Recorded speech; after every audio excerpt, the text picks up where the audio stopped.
Sen biraz tün şərab, şərbət kimisən.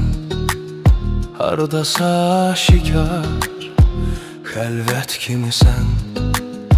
Gah vətən, gahdakı qürbət kimisən. Yah sevdin, buraxdın, gah attın, tuttun. Unutmaram deyip, ne tez unuttun. Könlümə od salıb, uzaqdan baxdın.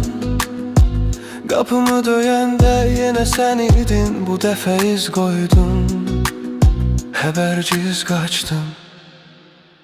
Ne tez unuttun, deyirdin ömürlük bir yoldaşıq biz.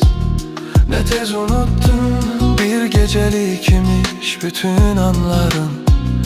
Ne tez unuttun, adımı silmişsən nəfəsinin dumanından.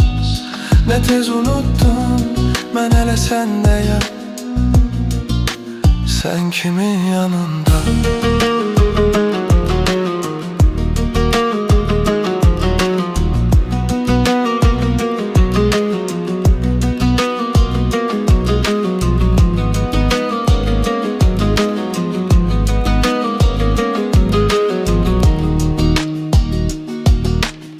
Sevgide dastanda yazdın, ayrıldın.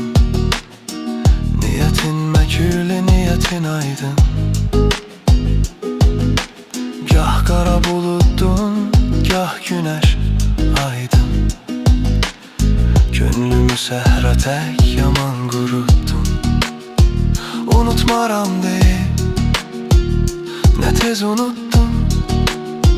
Səslərin qalıb hələ divarda, soyuyan fincar boş stəkanlarda. Adın ilişib qalıb dodaqlarımda.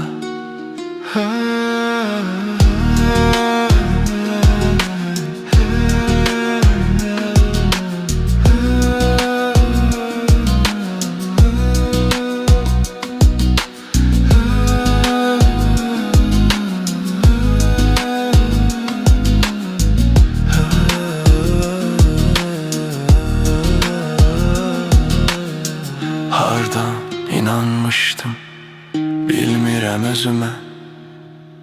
Səni sevən gözümə kör deyib susmuşdun. Dindinə desələr, inanmaram kimsəyə.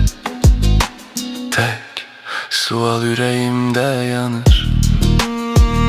Ne tez unuttun,